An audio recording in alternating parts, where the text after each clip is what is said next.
Today's lesson is U-substitution. U-substitution is a method of integrating functions that are compositions of functions. So when you have an inside function and an outside function. Hopefully you've taken a look at the note card with all the steps for this process, so we can just start by going through some. The first example is the integral of the cosine of 5x dx. Now, on this function, you can see that the inside function would be the 5x. So, what you're going to do is you're going to say u equals 5x. And then the next step is to calculate the derivative of u. So du dx, and the derivative of 5x would be 5. The next step is to get the du by itself by multiplying both sides by dx. So you have du equals 5 dx. And then we are going to get the dx by itself by multiplying both sides of the equation by 1/5. So you'd have 1/5 du equals dx. Now, since this is what dx is equal to, I can take my dx in the problem and replace it with this. And I'm going to take my 5x in the problem and replace it with u. So that allows me to rewrite this integral in a format that's easier to integrate. So it'll be, instead of the cosine of 5x, it'll be the cosine of u. And then instead of the dx, I'm going to have 1/5 times du. Now, the 1/5 can go out in front of the integral symbol. And now this is a really easy problem to integrate. What is the antiderivative of cosine of u? What function would I be taking the derivative of to get an answer of cosine of u? Well, that would be the sine. So 1/5 times the sine of u, and don't forget your plus c.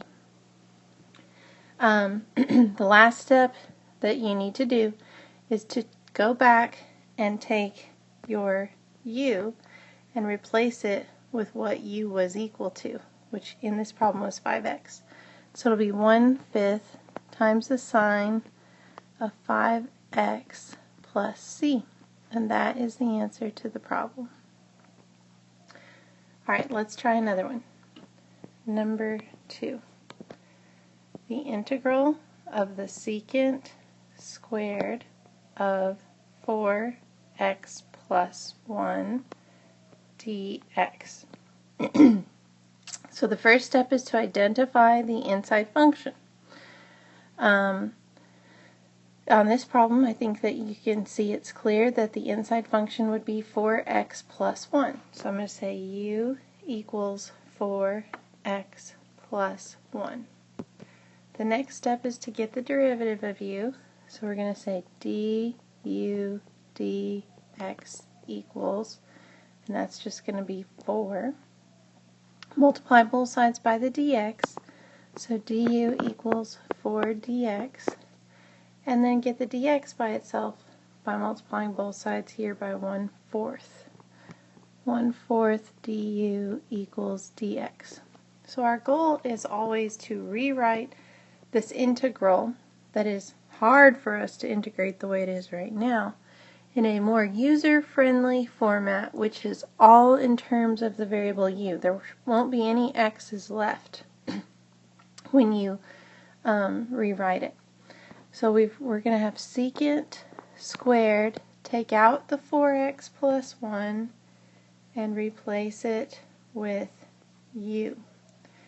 So u, and now I'm going to take out the dx and replace it with what we've determined dx would be equal to in terms of u, which is 1/4 1/4 du.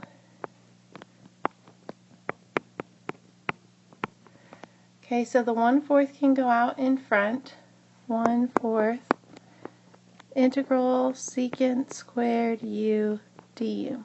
Now, what is the antiderivative of the secant squared? Secant squared is the answer to what derivative problem? 1/4 tangent u plus c, never forget your plus c, and then I just go back, take out the u, and replace it with what u was originally equal to, which is 4x plus 1. And that's the answer to the problem. Alright, now this next one's a little bit trickier. For one, I'm going to use a variable y instead of x, but that's not too big of a deal, because we all know that we can use any letter of the alphabet we choose when we're working in math. But the other big thing that's different about this one is I have two y's in my problem. So what is the inside function? Well, a fairly common inside function is going to be what's under the root. So I'm going to say u equals 1 plus 2y squared. Now I'm going to take the derivative of that, and the derivative of 1 plus 2y squared is 4y. Now this is the first time that we've taken a derivative and had something other than just a constant come up. Now, I'm going to go ahead and multiply both sides by dx. Oh, and look at me, I'm using x when I should be using y. This should be dy, and then this should be dy. Okay, but this time I don't want to get the dy completely by itself, because you see this y that's already over here in the problem?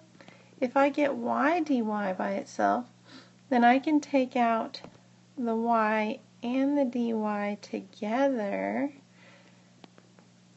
and replace them with whatever that's going to be equal to. So then I will only have u's, no y's. So I'm going to multiply both sides by 1/4.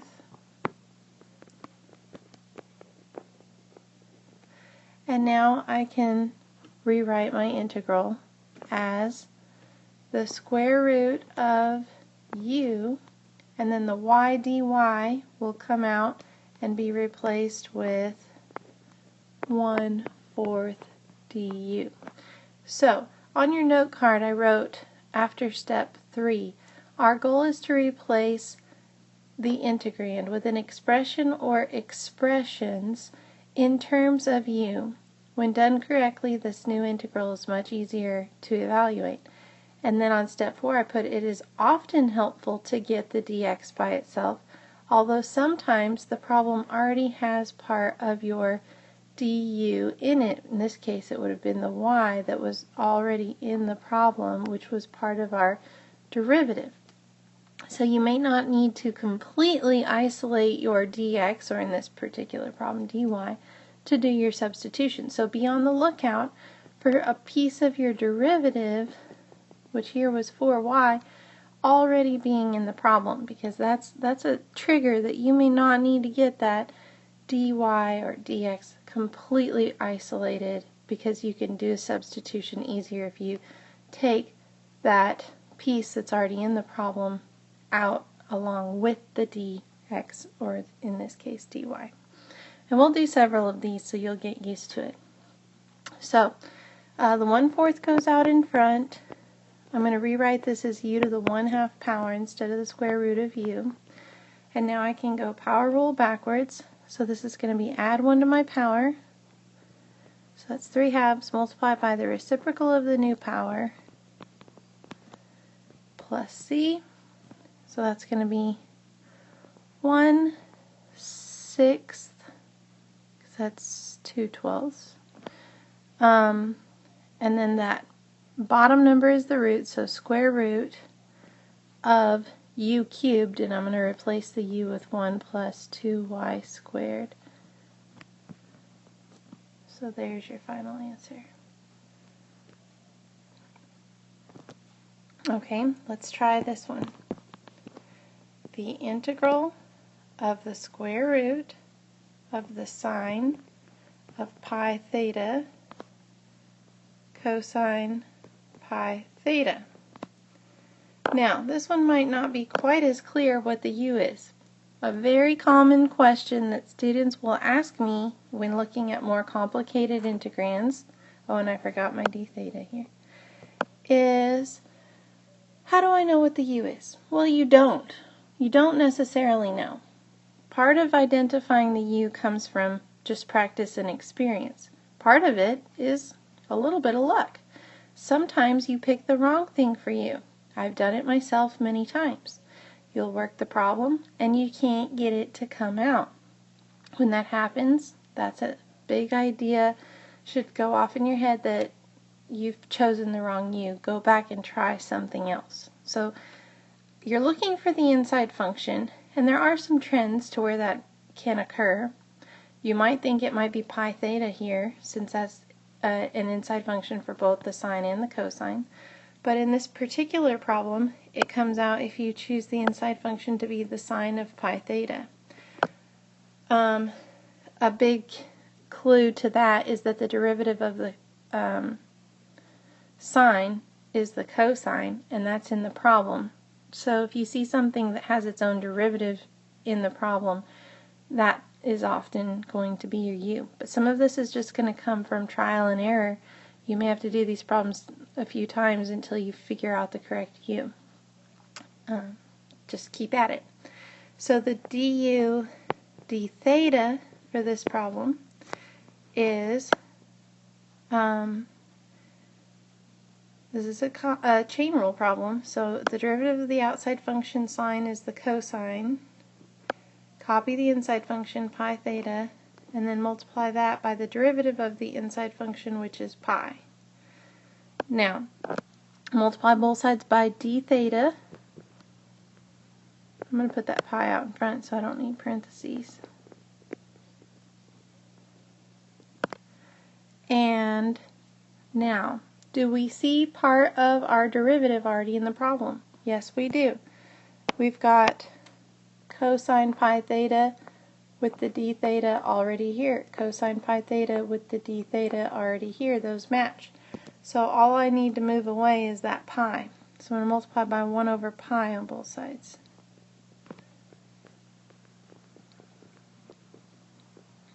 So this changes my problem to being the integral of the square root of u, and then the cosine pi theta d theta comes out, and I change that to 1 over pi du.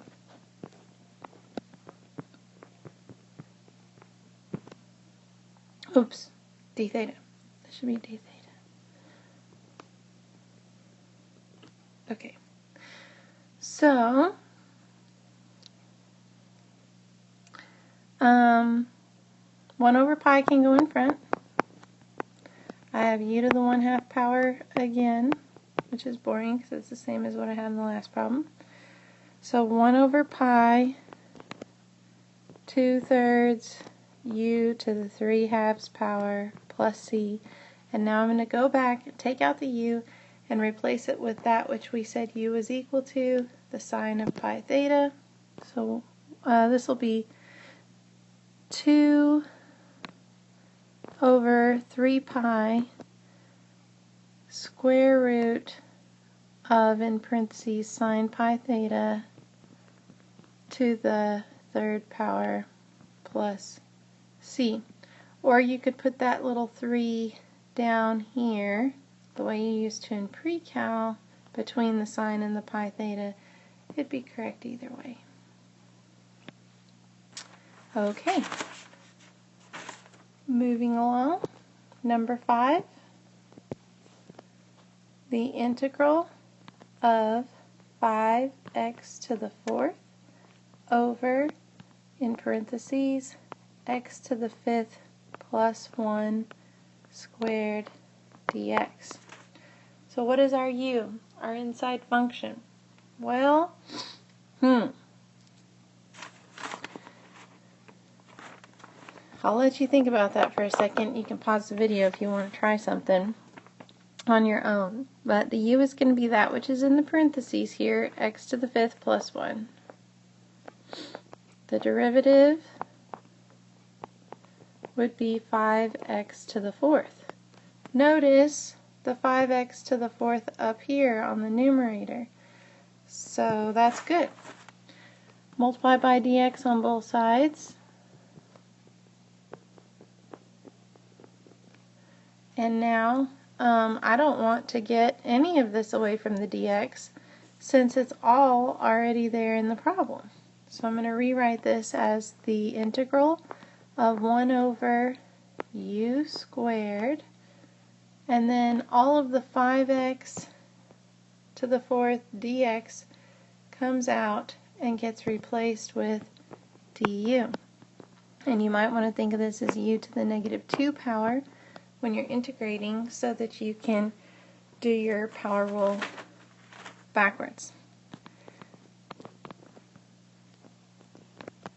And then you're going to replace that u back with what it was.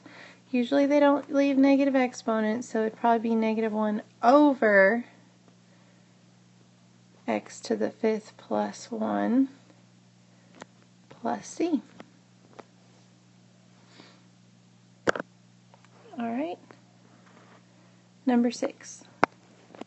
The integral of dx over x times the square root of 1 minus, in parentheses, the natural log of x squared. There are a lot of different options here for what you could choose for u, but the correct u for this problem is natural log of x. And a q for that is it's in parentheses. That's not always going to make it be the u, but fairly often. Du dx, the derivative of that is 1 over x. Notice you have an x on the bottom. This could be thought of as a 1 on top in the problem. So it has its derivative there already, which is another q, that would be the correct u for this problem. So I can take the 1 over x dx out and replace it with du. This will be the integral of 1 over, on the bottom I'll have the square root of 1 minus u squared and then du. This ought to look really familiar, really quick and easy to integrate. This is the answer that you get when you take the derivative of the inverse sign. So replace that u back with the natural log of x and you're done.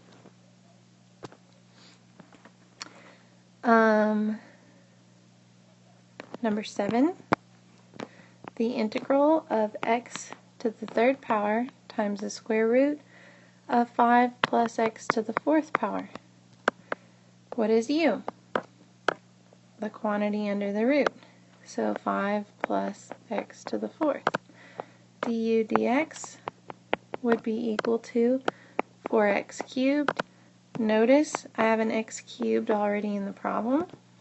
I'm going to multiply both sides by dx. But the 4 is not already in the problem, so I do want to move the 4 on the other side with the dx by multiplying both sides by 1/4. So this is going to become the integral of the square root of u times, oh look, I forgot the dx. The x cubed dx can come out and be replaced with 1/4 du, 1/4 goes in front, times the integral of u to the 1/2 du. Power rule backwards will be u to the 3/2 times 2/3 plus c. So this is going to be, let's see, 2/12 is the same thing as 1/6 square root of 5 plus x to the 4th, all in parentheses cubed, plus c. Okay, number 8. The sine of, integral of the sine of 1 over x over 3x squared dx. So what is the u here? Well, u is equal to that which is in the parentheses, which is 1 over x, which is the same thing as x to the negative 1. We might want to write it like that to take the derivative of it. Oops. So, taking the derivative of x to the negative 1 power, I multiply by negative 1 and subtract 1 from the power, which is the same thing as negative 1 over x squared, which I don't have a negative 1 in the problem, but I do have the x squared on the bottom. Multiply both sides by dx.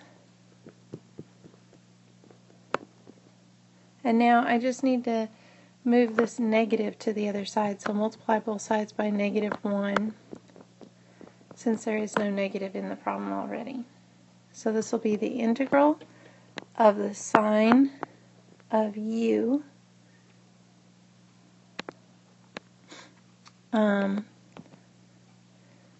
the 1 over x squared dx is going to come out, but the 3 is still here, and then this is hang on, negative 1 du.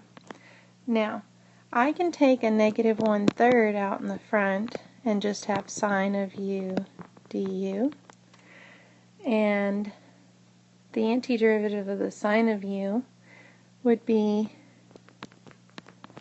negative cosine u plus c. So this is going to be negative 1/3 times a negative is positive 1/3 cosine of, take out the u, replace it with that which u is equal to, which is 1 over x plus c. Alright, number 9, the integral of e to the x plus e to the negative x over e to the x minus e to the negative x dx. This one is particularly challenging to find u. You could guess any number of different things before you finally come up with it. And one thing that I have found is it's fairly common. Again, this is not a steadfast rule, but a trend that can occur, that the u would be the denominator when you're working with some type of rational function. So in this case, that's exactly what it is. U equals e to the x minus e to the negative x. So what is the derivative of that? E to the x. Ooh, why do I keep hitting that? Now, the derivative of e to the negative x, that's a chain rule problem. So you do the derivative of the outside function, which is e to the x, copy the inside function, which is the negative x, and then multiply by the derivative of the inside function, which is negative 1. So that gives you du dx equals e to the x plus e to the negative x. Notice that's what's on my my numerator of my fraction. Alright, I accidentally hit the pause button and I don't know where I was. So I'm just going to back up and re-explain some things because you obviously missed something. I took the derivative of both sides on my u, got negative 1, multiplied by dx on both sides, so I had negative 1 dx. There is no negative 1 in the problem, so I multiplied by -1 on both sides so that I have -1 du equals dx.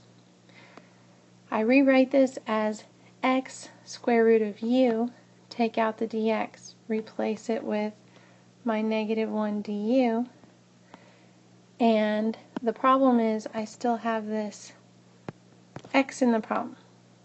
It has to all be in terms of u. You can't have x's and u's. So the way that you handle this is you're going to have to do a second substitution. I'm going to take this u equals 4 minus x thing, and I'm going to isolate the x by adding x to both sides. U plus x equals 4, and subtracting u from both sides. X equals 4 minus u. Now I can take this x out and replace it with 4 minus u. Square root of u times -1 du. Let me tell you, this is not going to happen very often. They don't give you problems where you have to do what I would call a double substitution very often on the assignments, tests, or the AP exam. I would expect a very small number of those.